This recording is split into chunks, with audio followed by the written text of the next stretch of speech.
Dobrodošli na kanal Popravi sam. U još jedan kratki i koristan projekat. Pokazat ću vam kako napraviti kantu za otpad. Plastičnu kantu za otpad možete kupiti za nekoliko hiljada ili je možete napraviti i sami.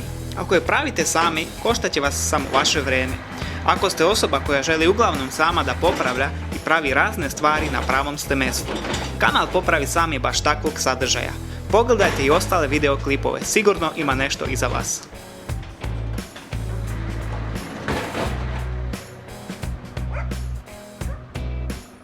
Kanta za otpad bit će od bureta za naftu. Ovako bure za otpad sam koristio najmanje 2 godine. Ako se i sami odlučite napraviti bure za otpad, pogledajte na mojoj staroj kanti gdje je potrebno staviti ojačanje.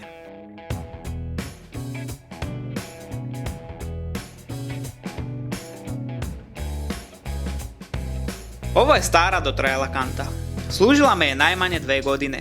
Ova kanta ima ojačanje sa prednje strane i to je dobro. Kanta se nije savila od udarca kada se istovara. Ako stavljate ojačanje kao na mojoj staroj kanti, stavite da kutije budu do samog poda.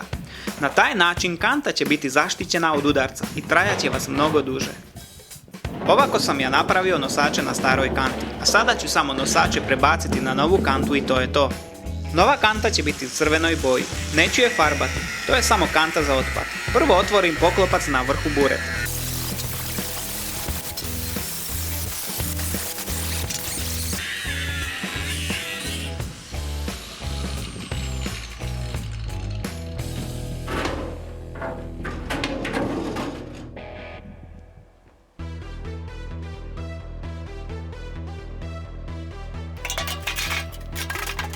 Lim koji sam isekao stavit ću sa donje strane i na nekoliko mjesta ga izheftati, da bi se pod kante malo ojačao.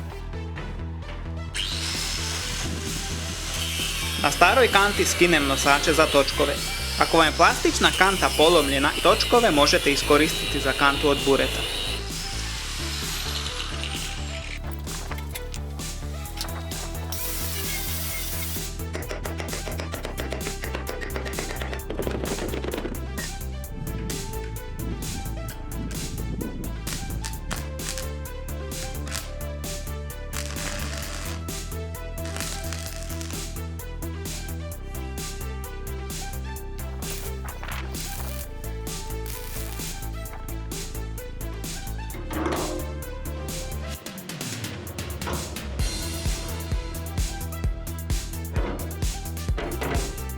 Kada se postavljaju točkići, gledajte da budu što više povučeni ka unutrašnjoj strani, da bi sva težina bila na točkovima. U suprotnom, kanta će vam biti teška kada bude skroz napunjena.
Kutije služe kao ojačanje da bi kanta od podizanja na kamionu ostala neoštećena.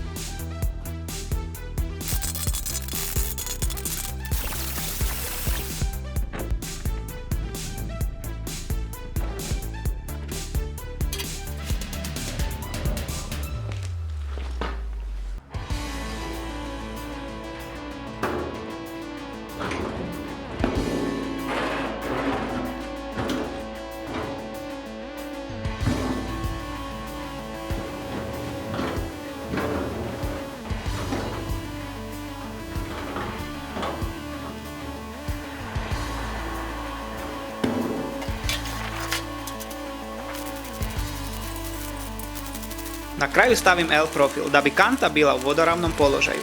Flah će dodatno ojačati pod kante.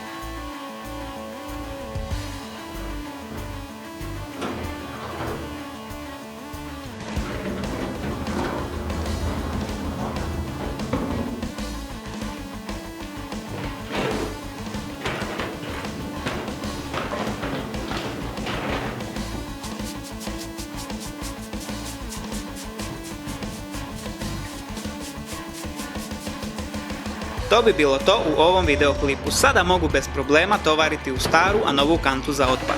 Ako vam je video koristan, lajkujte video, pretplatite se na kanal, uključite zvono kako bi vam stizala obavještenja kada postavim novi klip. Pišite vaša mišljenja, iskustva i savjete za ovakve kante. Zato čitajte komentare ako se želite još više informisati o pravljenju ovakvih kanti. Pozdravljam i svako dobro!